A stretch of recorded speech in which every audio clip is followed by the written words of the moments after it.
ശ്രീ കാബ സുരേന്ദ്രൻ, ഇവിടെ 2 മാസം മാത്രം പ്രായമായ കുഞ്ഞിന്റെ ജീവിക്കാനുള്ള അവകാശമാണ് ലംഘിക്കപ്പെട്ടിരിക്കുന്നത്. എങ്ങനെയാണ് ഈ വിഷയത്തോട് താങ്കൾ പ്രതികരിക്കുന്നത്? കാര്യങ്ങളുണ്ട്. ഒന്ന്, ഇപ്പൊ ചൈൽഡ് ലൈൻ കേസെടുക്കുന്നില്ല എന്ന് പറയുന്നു. ചൈൽഡ് ലൈൻ കമ്മീഷനെ നിയമിക്കുന്നത് സർക്കാരാണല്ലോ. ഇപ്പൊ കേരളത്തിൽ കമ്മ്യൂണിസ്റ്റ് സർക്കാരാണ്. അപ്പോ എല്ലാത്തിലും രാഷ്ട്രീയം കാണുക എന്നുള്ളതാണ് ഒരു കമ്മ്യൂണിസ്റ്റ് രീതി എന്നുള്ളത് കൊണ്ടാണ് അവർ കേസെടുക്കാത്തത്. അതേസമയം രാഷ്ട്രീയമായി അവർക്ക് വിരോധമുള്ള ഏതെങ്കിലും ഒരു സമൂഹത്തിലെ അല്ലെങ്കിൽ ഏതെങ്കിലും ഒരു വിഭാഗത്തിലെ സംഭവമാണെങ്കിൽ അവരുടൻ അഗ്രസീവായിട്ട് കേസെടുക്കും. അതാണ് ഒരു രീതി. രാഷ്ട്രീയമാണ് ഇതിനെല്ലാം സർക്കാർ കാണുന്നത് എന്നുള്ളത് കൊണ്ടാണ് കേസെടുക്കാത്തത്. മറ്റൊന്ന്, ഈ വിഷയത്തെ സംബന്ധിച്ച് 2 മാസം പ്രായമേ ഉള്ളൂ എന്ന് ആ കുഞ്ഞിനെന്ന് പറയുമ്പോൾ ഏത് പ്രായത്തിലാണ് ഇതിനെയൊക്കെ ആ കുഞ്ഞിന്റെ അവകാശം ആരാണ് പരിഗണിക്കേണ്ടത്? ഇപ്പോ കേരളത്തിൽ വലിയ ചർച്ചയാണല്ലോ. എന്താണ് അന്ധവിശ്വാസ നിർമ്മാർജ്ജന നിയമം വേണം, സയന്റിഫിക് ടെമ്പറിനെ കുറിച്ച് ചർച്ച ചെയ്യുന്നു. അന്ധവിശ്വാസ നിർമ്മാർജ്ജന നിയമത്തെ കുറിച്ച് എല്ലാവരും വാചാലരാകുന്നുണ്ട്. പക്ഷെ അത് ഏത് അന്ധവിശ്വാസത്തെ, ആരുടെ അന്ധവിശ്വാസത്തെ എന്നുള്ളതും ഏതാണ് അന്ധവിശ്വാസം എന്നുള്ളതൊക്കെ ഒരു വിഷയമാണ്. ഇത് സയന്റിഫിക് ടെമ്പറിനെ കുറിച്ച് നമ്മുടെ കേരളത്തിലെ കമ്മ്യൂണിസ്റ്റ് നേതാക്കന്മാരും മന്ത്രിമാരും ഒക്കെ പറഞ്ഞു നടക്കാറുണ്ട്, MLA-മാരും ഒക്കെ. ഈ സയന്റിഫിക് ടെമ്പറിന് ഇത് ഏത് ശാസ്ത്രീയ അടിസ്ഥാനത്തിലാണ് 2 മാസം പ്രായമായ ഒരു കുഞ്ഞിന് ഇങ്ങനെ അനസ്തേഷ്യ കൊടുക്കാൻ? 2 മാസം പ്രായമായ കുഞ്ഞിന് അനസ്തേഷ്യ കൊടുക്കാൻ വിധിയുണ്ടോ? എനിക്കറിയില്ല. അത് വൈദ്യന്മാർ, ഡോക്ടർമാരോട് ചോദിക്കേണ്ട കാര്യമാണ്. അത് മറ്റൊരു കാര്യം. അതിലുപരി ഇത് ശാസ്ത്രീയമാണ് എന്നുള്ളതിന് എന്താണ് തെളിവ്? അങ്ങനെയാണെങ്കിൽ ലോകത്തിലെ എല്ലാ ആൾക്കാരും ഇത് ചെയ്യേണ്ടതല്ലേ? അപ്പോൾ ഇത് ഒരു മതത്തിന്റെ ഭാഗമായിട്ട്, മതവിശ്വാസത്തിന്റെ ഭാഗമായിട്ട് ചെയ്യുന്ന ഒരു ഏർപ്പാടാണെങ്കിൽ അതിനെ ആ നിലയിൽ കാണുന്നതിന് പകരം അതിൽ രാഷ്ട്രീയം കലർത്തേണ്ടതായിരുന്നില്ല സർക്കാർ. അതുകൊണ്ടാണ് കേസെടുക്കാത്തത്. അപ്പോൾ ഈ ശാസ്ത്രീയമാണ് എന്നൊക്കെ ഇവർ പറയുന്നു എന്നല്ലാതെ ഇത് തന്നെയല്ല. കുറച്ചുകൂടെ പിന്നോട്ട് പോയാൽ ചരിത്രപരമായ ചില സംഭവങ്ങളും ഈ പശ്ചാത്തലത്തിൽ പരിശോധിക്കേണ്ടതാണ്. 1921 ഈ പറയുന്ന മലപ്പുറം അടങ്ങുന്ന പ്രദേശത്ത്, കുറ്റ്യാടിയൊക്കെ അടങ്ങുന്ന പ്രദേശത്ത് നടന്ന മാപ്പിള കലാപത്തിൽ ചെയ്ത ഒരു പ്രവൃത്തി എന്തായിരുന്നു?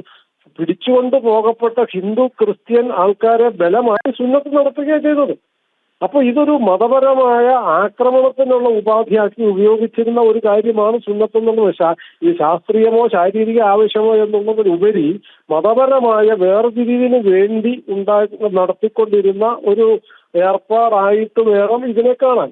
ഇപ്പൊ ഈ പഹൽഗാമിൽ ആക്രമണം നടന്നപ്പോൾ ആ സമയത്തും കൊല്ലപ്പെടാനുള്ളവരെ തെരഞ്ഞെടുത്തത് എന്തിന്റെ അടിസ്ഥാനത്തിലാണ്?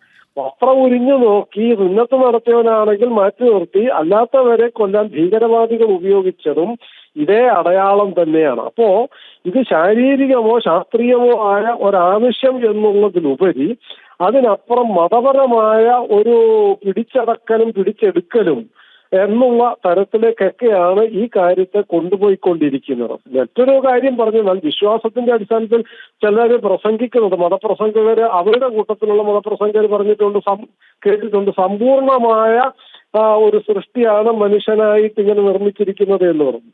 അങ്ങനെ ഈശ്വരൻ സമ്പൂർണനായിട്ട് മനുഷ്യനെ സൃഷ്ടിച്ചതാണെങ്കിൽ ഇങ്ങനെ ഒരു പ്രക്രിയയുടെ ആവശ്യം എന്താണ്? ആ പൂർണ്ണത ഇല്ലാതാക്കുകയല്ലേ ചെയ്യുന്നത്. അപ്പൊ ഇങ്ങനെ പല വശങ്ങളുണ്ട്. മതപരമായ അന്ധവിശ്വാസത്തിന്റെ ഒരു പശ്ചാത്തലമുണ്ട്, രാഷ്ട്രീയമായ വലിയ കൊള്ളരുതായ്മയുടെ ഒരു പശ്ചാത്തലം ഭീകരവാദികളെ സംബന്ധിച്ചുള്ള പശ്ചാത്തലത്തിൽ എടുക്കുമ്പോൾ അങ്ങനെ ഒന്നുണ്ട്. 3, ആരോഗ്യപരമായ കാര്യങ്ങളിൽ ഈ അനസ്തേഷ്യ പോലെയുള്ള കാര്യങ്ങൾ ചെയ്യുന്നത് ഇത്തരം കുഞ്ഞുങ്ങളിൽ ചെയ്യുന്നത് ശരിയാണോ എന്നുള്ള പ്രശ്നമുണ്ട്. 4, ഇനി ഇത് വലിയ ശാസ്ത്രീയവും ആരോഗ്യത്തിന് ഗുണകരവും നല്ലതും ഒക്കെ ആണെങ്കിൽ പ്രായപൂർത്തിയായിട്ട് അവനവൻ സ്വയം തീരുമാനിക്കട്ടെ. ഈ 2 മാസം പ്രായമായ കുഞ്ഞിന്റെ ജീവൻ ബലി കൊടുത്തിട്ട് വേണമോ ഇത്തരം കാര്യങ്ങൾ ചെയ്യാൻ എന്നുള്ളത് എല്ലാവരും ആലോചിക്കേണ്ട കാര്യമാണ്. സർക്കാർ എന്തിനാണ് ചൈൽഡ് ലൈനൊക്കെ ഉണ്ടാക്കി വെച്ചിരിക്കുന്നത്? ശമ്പളം കൊടുത്ത് കുറെ പാർട്ടിക്കാരെ തീറ്റിപ്പോറ്റാൻ വേണ്ടിയിട്ടാണോ? അവര് മാന്യമായും നീതിയോടുകൂടിയും ഉത്തരവാദിത്വം നിർവഹിക്കാൻ കൊള്ളുന്നവരല്ലെങ്കിൽ അവരെ അത് പിരിച്ചുവിട്ട് തെരുവിലേക്ക് ഇറക്കി വിടണം. ചൈൽഡ് ലൈൻ എന്നും പറഞ്ഞ് കുറെ ആൾക്കാരെ കയറ്റി കസേരയിലെത്തി കോടിക്കണക്കിന് രൂപ നാട്ടുകാരുടേത് നശിപ്പിക്കാൻ വേണ്ടിയുള്ള ഒരു ഏജൻസിയാണോ? അതല്ലെങ്കിൽ കുട്ടികളുടെ അവകാശങ്ങൾ മാത്രമല്ല, കുട്ടികളുടെ സംരക്ഷണം, കുട്ടികളുടെ അവകാശം എന്ന് പറയുന്നതിലുപരി കുട്ടികളുടെ സംരക്ഷണമാണ് പ്രധാനം. ആ സംരക്ഷണത്തിന് ഉതകുന്ന തരത്തിലാണോ ചൈൽഡ് ലൈനിന്റെ പ്രവർത്തനം, അതോ വെറും രാഷ്ട്രീയമാണോ അവർ ചെയ്യുന്നത് എന്നുള്ളത് ഇത്തരം സംഭവങ്ങൾ കാരണമാകേണ്ടതാണ്.